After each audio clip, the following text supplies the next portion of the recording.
সাহাবায়ে সংখ্যা ছিল হলো 700 জন। এর মধ্যে 300 জন ছিল আপনার মুনাফিক, 300 জন মুনাফিক এদের সাথে অ্যাড হয়েছে। তো আল্লাহ তাআলার মেহেরবানি 300 জনই পলাই চলে গেছে, যুদ্ধের মধ্যে তারা অংশগ্রহণ করে নেই।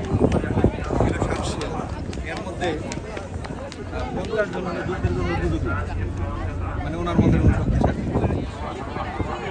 এইভাবেই সাহাবায়ে কেরামদেরকে করানো হলো। তখন ওনারা এই পাহাড়টা আছে না, এই যে পাহাড়, এই পাহাড়ের উপর দিয়ে ওদেরকে এইভাবে প্রস্তুত করানো হয়েছিল। আর এই পাশে তো বাধা দেওয়ার বাধা আছে, এদিকে তো আর আসবে না। তখন কাফের এই পাশ থেকে আসতেছিল, আর সাহাবায়ে কেরাম এদিক থেকে ওনারা যুদ্ধ করতেছিলেন।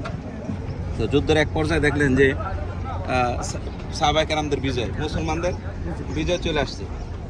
এই কাফেররা মালামাল এখানে ফালায় ঠালায় চলে যেতেছে। তখন কি করলেন যে এই মালামাল, এই গনিমতের মাল সংগ্রহ করার জন্য তারা উপর থেকে নেমে আসলেন।